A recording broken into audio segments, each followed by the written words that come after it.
Oke, Assalamualaikum warahmatullahi wabarakatuh. Baiklah, pada tutorial kali ini kita akan membahas tentang virtualisasi sistem operasi klien dan server. Nah, kemarin sebelumnya kita sudah menggunakan visualisasi ya, ataupun kita menggunakan simulasi dari aplikasi Cisco Packet Tracer. Kali ini kita akan membuat bukan simulasi lagi tapi virtualisasi menggunakan virtual machine. Di sini kita akan menggunakan Oracle Virtual Machine VirtualBox. Kita double klik di sini. Kemudian di virtual machine ini ataupun VirtualBox ini saya akan membuat dua buah sistem operasi. Yang pertama adalah Debian untuk servernya, yang kedua adalah Windows XP sebagai kliennya. Nah, ini ada 3 kebetulan yang saya install ya, tapi tidak apa-apa.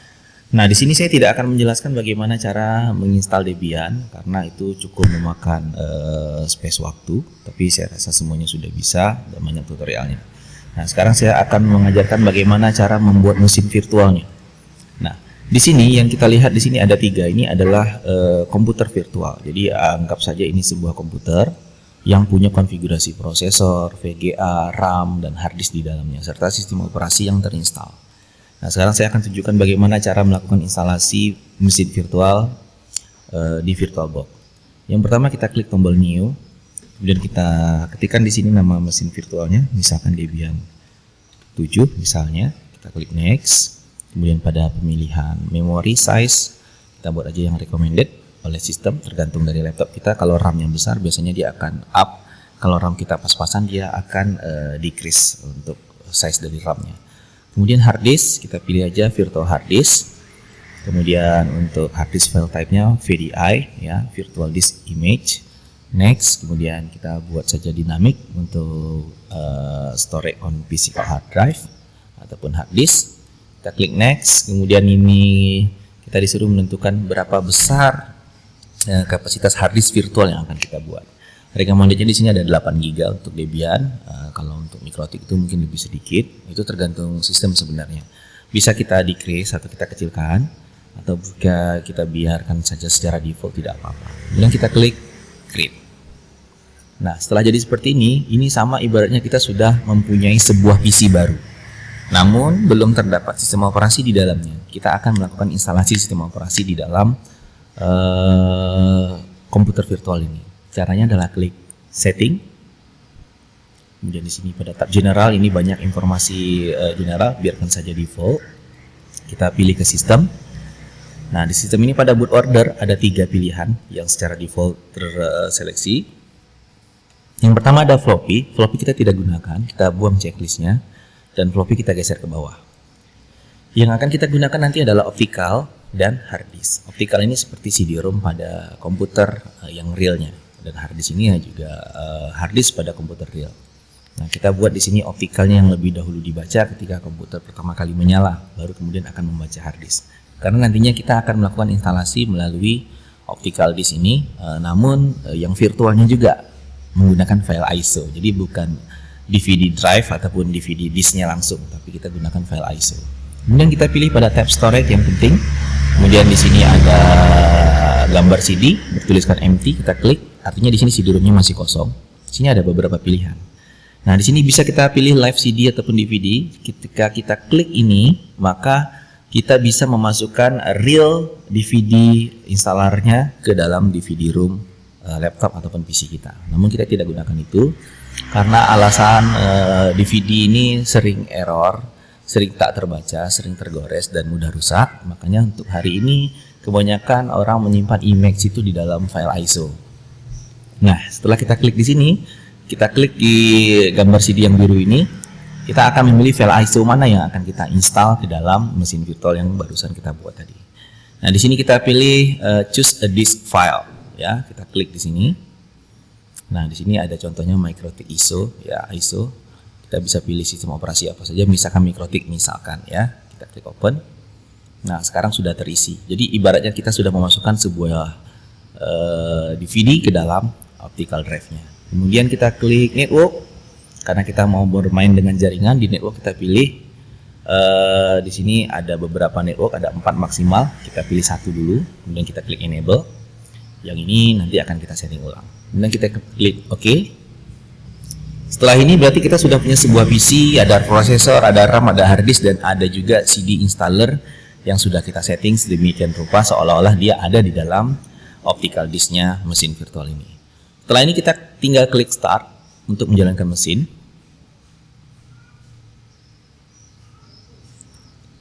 Oke, ini VirtualBox saya error, tapi tidak jadi masalah. Virtual machine has terminated unexpectedly during startup. Oke, berarti kita bisa, kalau ketemu yang seperti ini, VirtualBox-nya kita klik yang tanda panah di sini, ambil yang detachable start.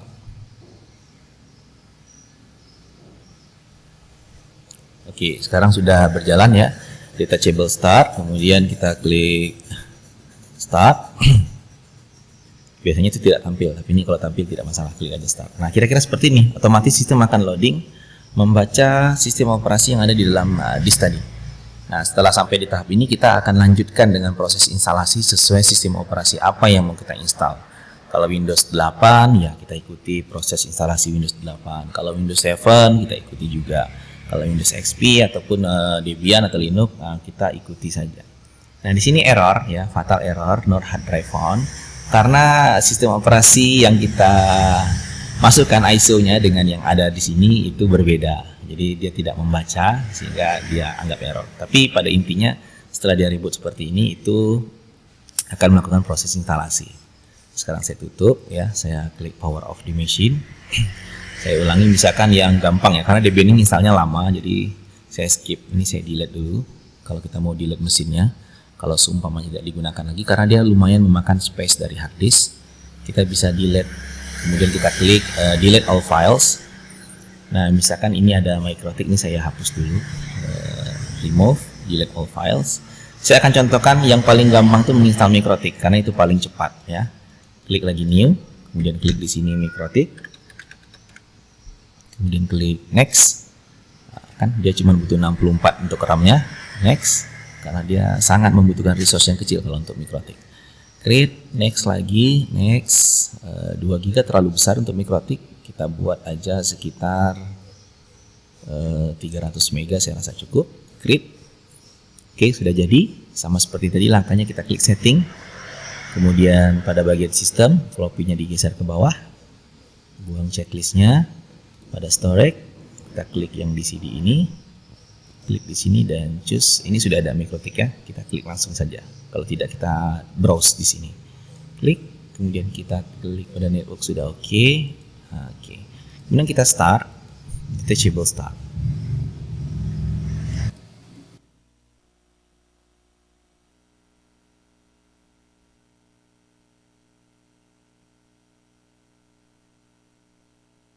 Nah, sekarang sudah jalan. Nah, ini cara instalasi MikroTik ya. Langsung saja kita contohkan. Ini kita tekan all, tekan huruf A ya untuk memilih semua paket, kemudian tekan huruf I untuk melakukan instalasi. Di sini ada tertulis ya. Select all with A ya, minimum with M, press I to install. Jadi tadi kita tekan A untuk memilih semua paket yang mau kita install. Kemudian sekarang kita tekan I untuk install pada keyboard. Oke. Do you want to keep all configuration? Apakah kita ingin menyimpan konfigurasi yang lama? Tidak. No. Kemudian continue, yes. Oke, dia akan create partition dan akan memulai proses instalasi. Nah, kalau Windows XP kita install seperti ini ya, ngikut sistem Windows XP seperti apa instalasinya. Windows 7 begitu juga, Windows 8 atau Windows 8 dan Windows 10 juga seperti itu. Kalau Linux ya berbeda lagi. Nah, kira-kira seperti itu. Jadi apapun instalasi ini tergantung proses dari sistem operasi apa yang kita install. Nah, sekarang sudah selesai. Tinggal klik enter. Kita klik enter, dia akan restart dan masuk ke halaman sistem operasi. Tapi di sini akan ada yang perlu kita ganti karena dia akan bolak-balik install ulang terus ya. Kita tutup dulu. Power off. Kenapa dia bolak-balik install terus? Karena di bagian boot order di sini, di bagian setting, di bagian boot ordernya tadi. Nah, di sini kita masih bikin optical. Sekarang kita geser hard disk yang terlebih dahulu untuk dibaca, baru optical. Ya, di optical ini tadi ada ISO, jadi dia akan otomatis ketika restart dia baca ini terus, jadi install terus. Jadi setelah terinstall kita pindahkan hard disk menjadi yang utama. Oke, kemudian kita klik detachable start lagi. Kalau yang error ya, kalau tidak bisa normal start. Nah, sekarang sudah booting ataupun restart.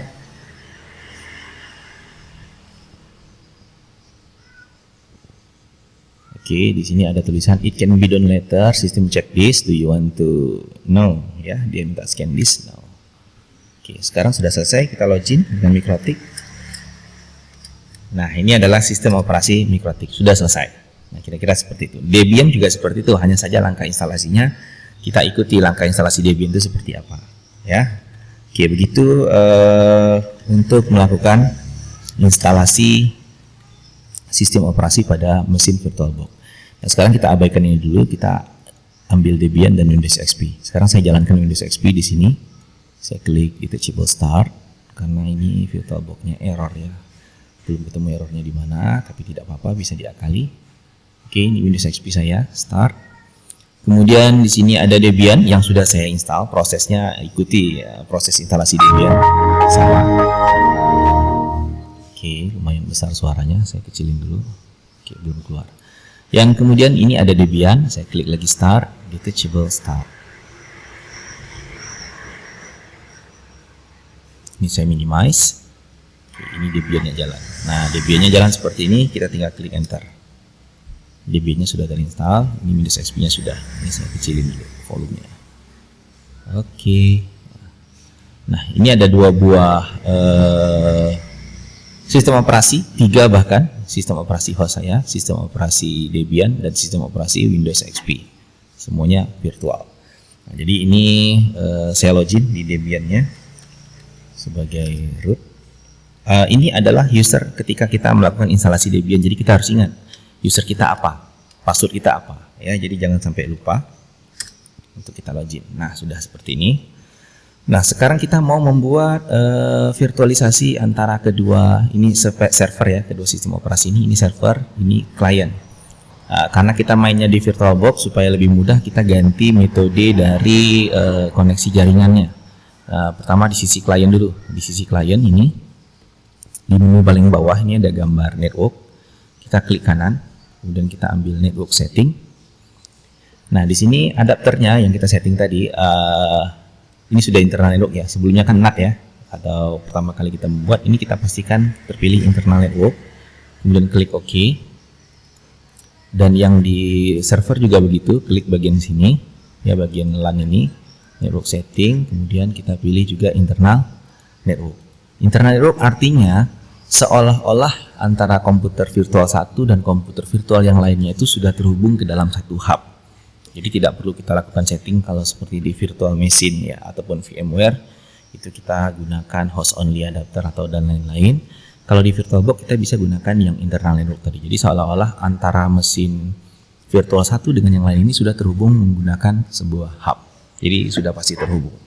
Nah, sekarang yang paling pertama langkahnya adalah kita akan melakukan konfigurasi IP address pada server ini, pada Debian. Nah, pada Debian untuk melakukan konfigurasi IP address, kita ada sebuah file yang harus kita konfigurasi. Karena di Linux itu semuanya berbasis file. Oke, sebentar. Oke, jadi di dalam Linux itu semua file yang kita konfigurasi itu adalah ini file ya. Jadi di dalam Linux itu ada istilah namanya everything is a file. Jadi semuanya file. Yang kita konfigurasi itu juga sebuah file. Jadi ada format dalam Linux. Yang pertama editor, ya, editor. Kemudian path, kemudian file. Ya, jadi editor ini adalah sebuah aplikasi yang digunakan untuk melakukan modifikasi ataupun edit dari konfigurasi filenya. Ya, kalau misalkan kalau pada Windows itu seperti Notepad ataupun Microsoft Word ataupun WordPad itu juga bisa digunakan sebagai editor. Kemudian path ini adalah alamat dari file tersebut. Kalau di Windows misalkan C, program files, sistem 32 misalkan seperti itu. Ya, kalau di Linux itu ada etc, var, bin, www dan lain-lain. Sementara file adalah file tujuannya apa. Misalkan winame itu ada di C, program files, winame misalkan seperti itu. Nah, jadi di Linux formatnya seperti ini.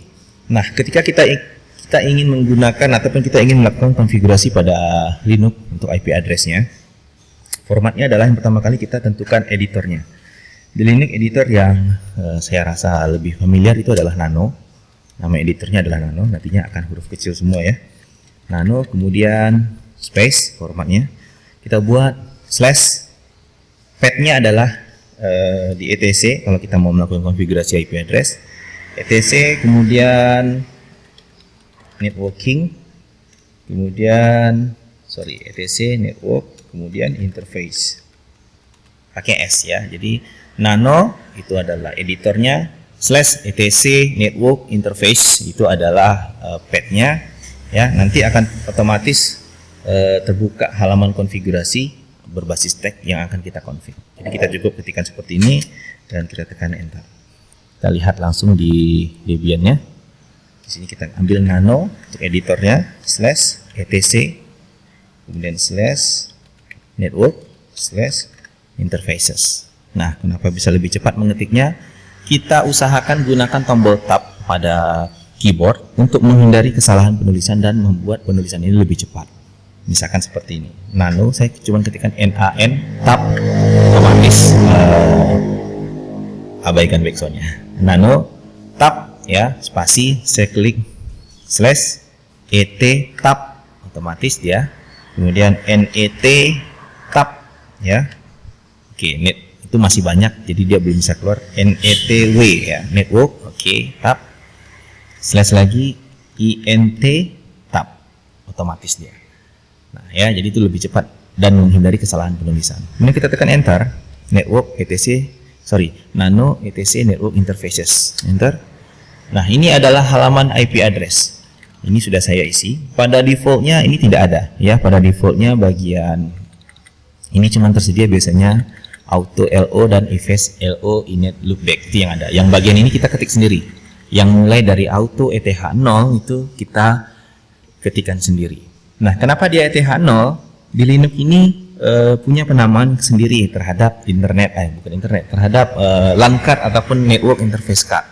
Kalau di MikroTik itu ada namanya Ether 1, Ether 2, Ether 3. Kalau di Linux itu ada namanya ETH0, dia mulai dari 0, ETH0, ETH1, ETH2 dan seperti itu. Kalau di Windows itu LAN 1, LAN 2 dan lain-lain ya. Nah, yang dari auto ETH0 kita tambahkan. Ya, jadi kalian ikuti seperti ini, auto ETH0, artinya ya kita buat di sini auto ETH0, dia akan membaca secara otomatis. Kemudian iFace ini adalah singkatan dari interface, ETH0 init static. Di sini kita memberitahu pada sistem operasi bahwa konfigurasi IP address pada ETH0 ini adalah statik ataupun manual. Ya, dia ada statik, ada DHCP. Nah, sekarang kita buat yang statik. Jadi kita kasih tahu ke sistem operasi bahwa sistem operasi ini memberi IP address pada ETH0 itu secara statik. Oke, di sini addressnya adalah 192.168.10.1, networknya 10.0, broadcastnya 10.254, kemudian netmasknya 255 3 kali 0. Oke, sekarang jika kita sudah selesai melakukan konfigurasi file ini, kita ketikkan IP addressnya dan seperti ini, yang paling simpel, yang paling sederhana.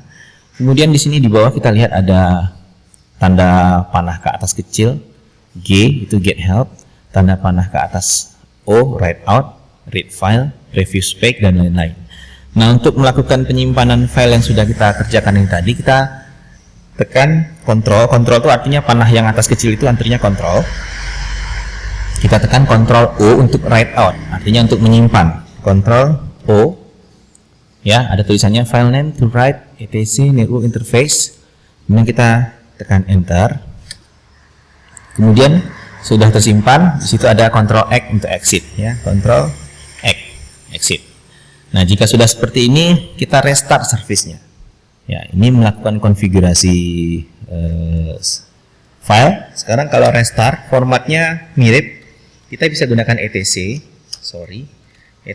kemudian init.d, kemudian networking, kemudian restart. Nah, ini untuk merestart service.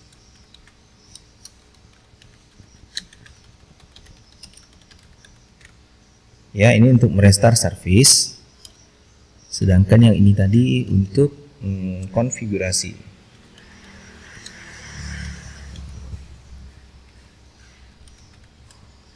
Ya, merestart service ini maksudnya adalah setiap file yang sudah kita konfigurasi itu harus di restart service-nya agar perubahan yang terakhir kita buat tadi itu bisa diadaptasikan ataupun bisa diterapkan. Ya, kira-kira begitu. Nah, kita lihat di sini. Kita sekarang ambil etc init sama seperti tadi pakai tab networking. Nah, kalau konfigurasinya tadi cukup network, kalau restart service-nya networking. Kemudian kita ketikkan restart. Enter. Nah, pastikan ada OK dan tidak ada error di sana. Kalau ada error berarti ada yang salah. Ya, di situ ada OK, reconfiguring network interface done. Sekarang kita lihat IP address yang sudah kita buat tadi berhasil belum? Kalau di Linux perintahnya adalah if config. Enter. Nah, kita lihat tuh di bagian paling atas ada ETH0 ya. Di situ ada tertulis addressnya adalah 192.168.10.1, berarti sudah ada. Nah, sekarang kita kembali ke sistem Windows XP. Artinya kita sudah install Debian, kita sudah konfigurasi IP address, dan kita sudah melakukan service restart dari networkingnya ataupun IP addressnya. Sekarang kita masuk ke Windows XP. Di Windows XP kita konfigurasi juga IP addressnya satu segmen dengan server ini tadi. Servernya adalah 192.168.10.1. Di Windows XP-nya berarti 192.168.10 titik sekian-sekian. Ya, kita konfigurasi di sini, double klik pada ikon jaringan. Ini kalau Windows XP. Kalau Windows 7 ataupun Windows 8 disesuaikan bagaimana untuk mengambil konfigurasi jaringannya. Ya, saya sengaja memilih Windows XP ini karena lebih ringan. Karena di sini kita hanya akan membuat virtualisasi, jadi tidak perlu Windows yang berat-berat. Akan membebani kerja dari prosesor dan RAM pada sistem komputer. Jadi saya sengaja memilih Windows XP supaya resource-nya yang dia butuhkan tidak terlalu besar. Oke, double klik di sini, kemudian pilih Properties kalau di Windows XP. Kemudian kita pilih yang IP, kemudian kita klik Properties. Nah, di sini kita isikan IP address-nya. Jadi tadi 192.168, di sini adalah 10.1. Berarti di sini supaya dia bisa terkoneksi harus satu segmen 192.168.10.2 misalkan. Nah, ini gateway-nya bisa saja kita buat 10.1 atau kita kosongkan untuk awalnya juga tidak apa-apa.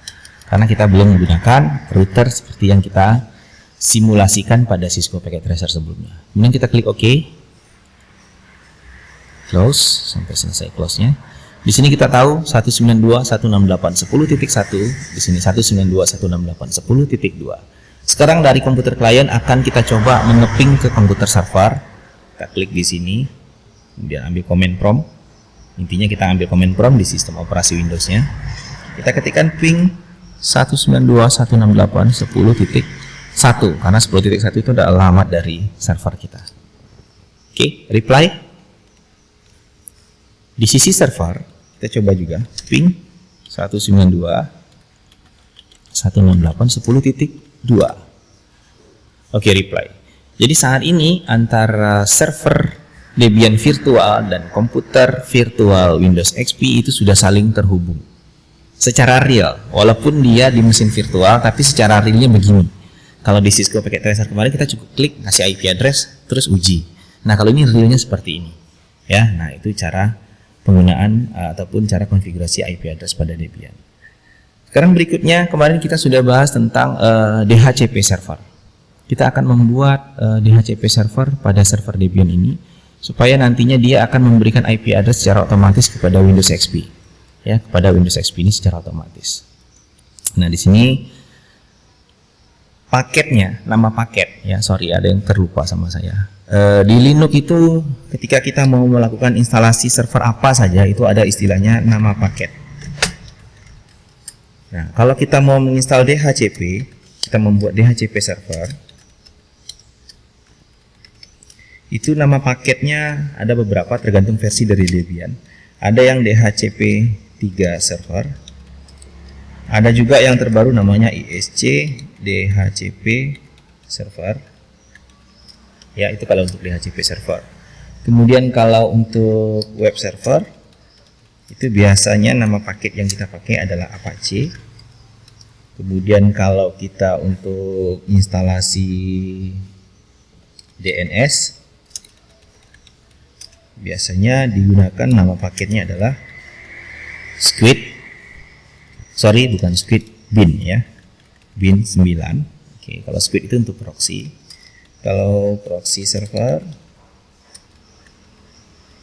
nama paketnya adalah squid. Kalau mail server, biasanya yang kita install itu banyak ya paketnya ya, tapi biasanya kita gunakan namanya Squirrel Mail. Nanti ada lagi Kurir IMAP, Kurir POP, dan lain-lain nama paketnya. Jadi yang kita bahas sekarang adalah DHCP server. Sebelum bisa kita lakukan konfigurasi ini, kita harus install paketnya dulu. Namun kenapa kita tidak perlu instalasi paket ketika kita ingin konfigurasi IP? Karena itu adalah defaultnya. Tidak ada paket yang perlu kita install karena memang sudah ada. Memang sudah bisa dikonfigurasi IP address pada setiap semua sistem operasi. Nah, kalau DHCP server kita harus install. Kalau belum ada, kalau sudah ada biasanya kita tinggal konfigurasi. Sekarang kita cek pada Debian ini. Kita install. Cara install itu formatnya sama, misalkan seperti ini. Formatnya adalah apt minget spasi, ya huruf kecil semua. Apt minget spasi install nama paket.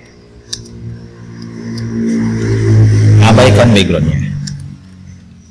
Apt minget install nama paket. Misalkan saya mau install DHCP server, formatnya adalah apt minget install dhcp3 server. Ya, ataupun isc DHCP server. Kita lihat. Tergantung versi dari Debian-nya. Nah, ini dia. Kita cobakan apt minget install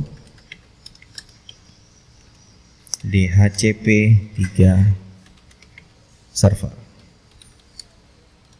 DHCP3 server, pesannya DHCP3 server not selecting DHCP3 server. Oke, berarti di sini sudah ada versi yang terbaru. Dia bilang namanya adalah isc strip DHCP strip server.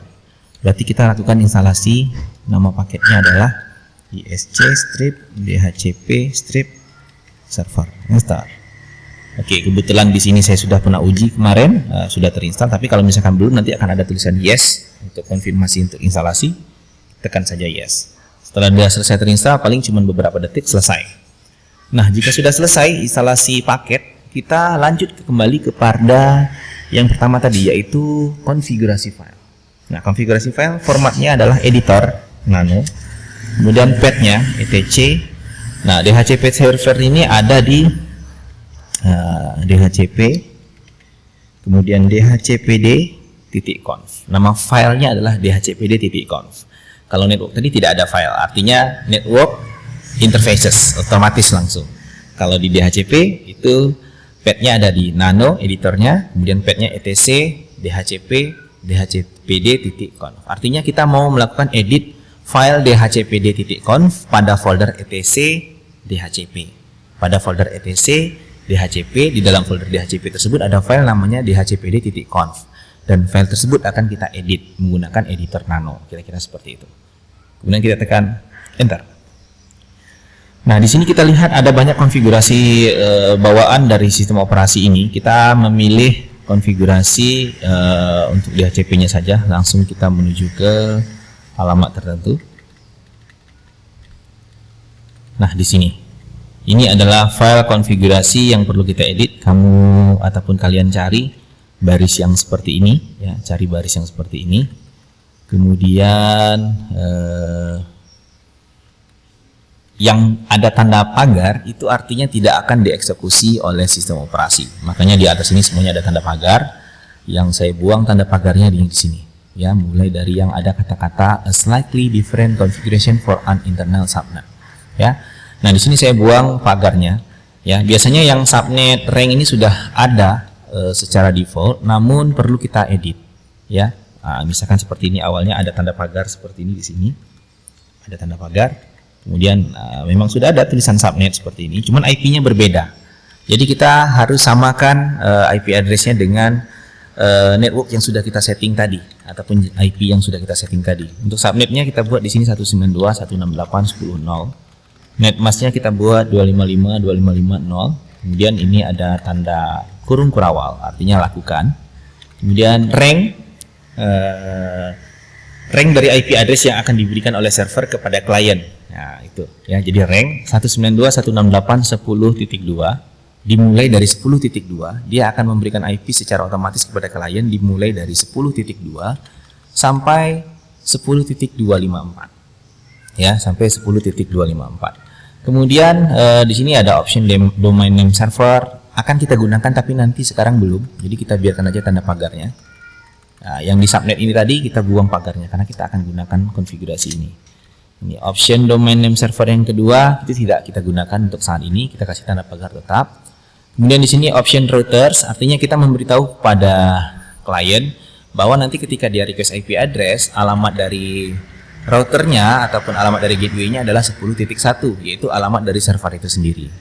Kemudian broadcast address itu 192.168.10.255. Oke, tadi di konfigurasi IP address ada yang khilaf ya. Jadi broadcast itu 255 seharusnya, dan ring IP itu dari 2 sampai 254. Nanti kita akan perbaiki. Kemudian default list time ini lama waktu yang akan diberikan kepada klien ketika dia merequest, dan maksimum list time-nya 7.200 dalam milisecond. Nah, kemudian kita kasih tutup kurawal. Di sini awalnya seperti ini juga, ada pagar seperti ini. Jadi pagarnya dibuang. Jadi ada baris ini yang kita gunakan, itu yang tidak ada tanda pagar yang kita buang. Nah, sisanya ini adalah konfigurasi standar juga, bisa kita edit, tapi masih ada tanda pagar. Belum kita butuhkan untuk saat ini. Yang kita butuhkan adalah yang ini tadi, bagian ini. Yang tidak ada tanda pagar, ya. Yang tidak kita butuhkan, tetap kita kasih tanda pagar. Setelah ini sama seperti tadi, Ctrl O, Enter, Ctrl X. Kemudian kita restart lagi service-nya. Format restartnya tadi adalah etc, kita lihat di sini. Format untuk merestartnya ini ya adalah etc. Kemudian ini titik D.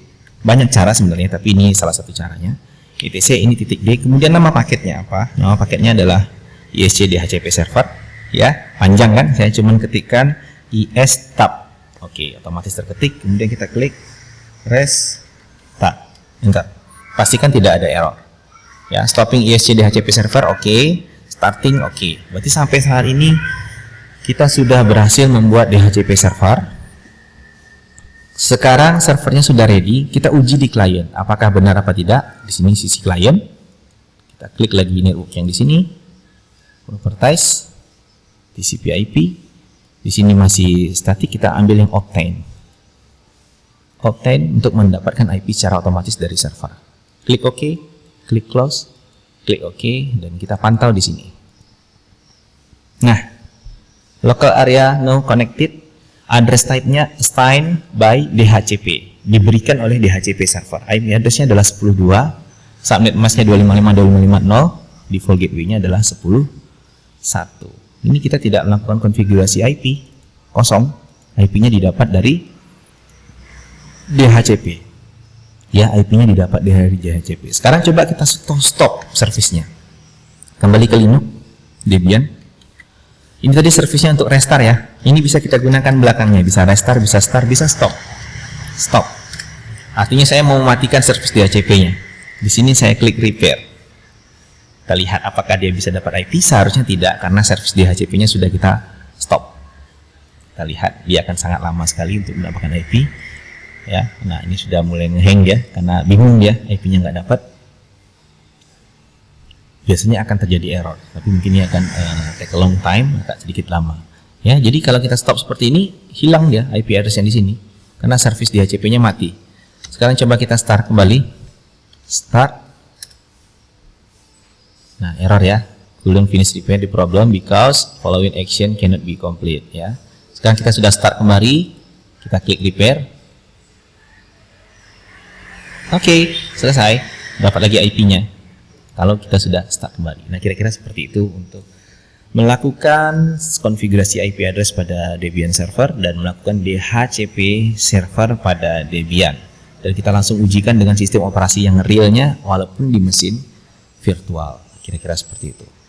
Ya, nanti jika ada pertanyaan ataupun ada hal-hal yang kurang jelas yang mau ditanyakan, boleh didiskusikan di WhatsApp group ataupun di link atau juga di media yang sudah kita sepakati bersama. Demikian, semoga bermanfaat dari saya.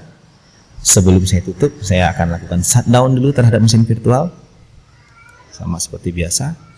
Dan di Debian, untuk melakukan shutdown, itu kita bisa gunakan perintah init spasi 0 ya. Nah, di Debian itu kita bisa gunakan perintah init spasi 0. Jadi jangan sembarangan main tutup supaya tidak rusak sistem operasinya. Walaupun dia virtual, dia juga tetap memakan hard disk kita yang sesungguhnya. Jadi supaya lebih aman, kita ketikkan perintah shutdown-nya init spasi 0. Oke, Windows no halt, Linux no halt. Halt itu artinya dia sudah mati tapi mesin tetap nyala. Jadi kita butuh matikan mesin kalau secara realnya. Oke, demikian dari saya, semoga bermanfaat. Assalamualaikum warahmatullahi wabarakatuh.